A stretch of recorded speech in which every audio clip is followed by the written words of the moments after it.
श्री स्वामी समर्थ मंडळी. आज मी खूपच जास्त एक्सायटेड आहे तुम्हा सर्वांना हे सांगण्यासाठी, की उद्यापासून म्हणजेच शनिवार पासून मी गुरुचरित्र पारायणाला सुरुवात करणार आहे आणि गुरुचरित्राच्या नियमानुसार आज शुक्रवारी 1 दिवस अगोदर आपल्याला 1 गाय व 4 कुत्रे यांना आपल्याला चपाती, गव्हाच्या चपातीचं नैवेद्य किंवा त्यांना ते खाऊ घालायचं असतं, तर त्यासाठी मी आता जात आहे. सो पारायणाची सुरुवात like as per the Gurucharitra आपल्याला करायची असते शनिवारपासून, म्हणजे शनिवार हा पहिला दिवस आणि त्याची सांगता करायची असते 7व्या दिवसाला, म्हणजेच येत्या शुक्रवारी. सो असे हे 7 दिवसाचं पारायण मी माझ्या घरी माझ्या मम्मीसोबत करणार आहे. सो आय होप तुम्हा सर्वांनाच हे पूर्ण माझं जे जर्नी आहे ते बघायला तुम्हाला खूप आवडेल आणि आय विल मेक शुअर की जितकं माझ्याने पॉसिबल होईल मी तितकं शूट करेन. पण आता मी चाललो आहे गाईला व ते 4 कुत्रे जे आहेत माझ्या बिल्डिंगच्याच खाली आहेत. गाईचं तर ठाव-ठिकाणा नाही इथे, म्हणजे आय एम नॉट शुअर की भेटेल इथे गाय की नाही. पण मी प्रयत्न करेन जिथे नियर बाय जे गौ मातेला, जे गाईला घेऊन बसतात तिथे असतील अवेलेबल तर खूपच अगदी बरं होईल, किंवा मग त्या गाईच्या नावाचं मी नैवेद्य, जे गव्हाची चपाती आहे ती बाजूला काढून ठेवेल.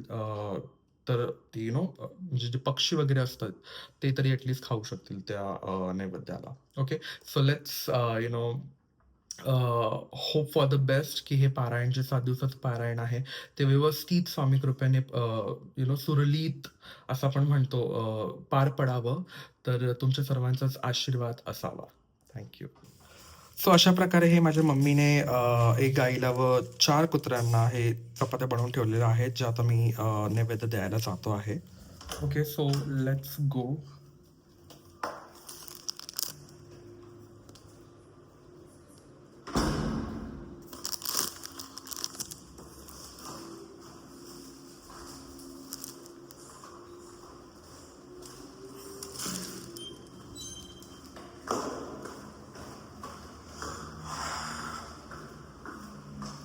कुत्रे तर ॲक्चुअली मला माझ्या बिल्डिंग खालीच प्रचंड आहेत माझ्याकडे, बिल्डिंग खाली. गाईसाठी मला शोधावं लागेल, बघावे लागेल कुठे गाय बसले किंवा जे घेऊन बसतात गाईला ते मला थोडंसं शोधावं लागेल. हे पाहू शकता, ही गँग इकडे उभी आहे. बच्चा आहे का? का? आलेले. खावा इथे खावा ठेवले हा. टाटा. सोनू. You too. अगदीच खूप खुश दिसतोयस ना तू खाताना, बबडी. काय आनंदाने खातायत, वा.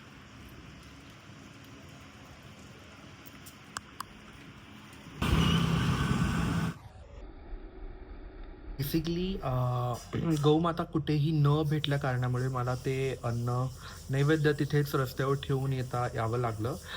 बट हरकत नाही, ॲटलीस्ट ते कुठलेही पक्षी ते अन्न जे नैवेद्य ठेवलेलं आहे ते ग्रहण करतील आणि एक मनाला शांती राहील की चला, जे गौमातेच्या नावाने जे आपण नैवेद्य काढलेलं होतं बाजूला, चपाती, ते कोणाच्या तरी मुखास लागलं.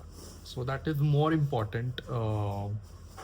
अँड आय बिलीव्ह हा व्लॉग मी आता इथेच एंड करणार आहे, कारण it was just a short vlog to let you guys know की मी माझं पारायणाला उद्यापासून सुरुवात करणार आहे. आणि that's all. Thank you so much for watching. जर तुम्हाला हा ब्लॉग आवडला असेल, सो प्लीज लाईक करा, सबस्क्राईब करा, hit the bell icon and also share it with your friends. Also in the comments तुम्ही मला सांगू शकता जे नियम मे बी तुम्हाला माहीत असतील, तुम्ही जर फॉलो करत असाल आणि तुमचं पारायण जर अगोदर ह्यापूर्वी झालं असेल, सो तुम्हीही मला मदत करू शकता कॉमेंट्समध्ये तुमचे जे एक्सपिरियन्स आहेत ते सांगून. सो लवकरच भेटूया in the next vlog tomorrow. So कारण उद्यापासून सुरुवात होणार आहे पारायणाला. सो नक्की हा ब्लॉग आणि पुढे जे येणारे ब्लॉग्स आहेत ते नक्की पूर्ण पहा. बाय.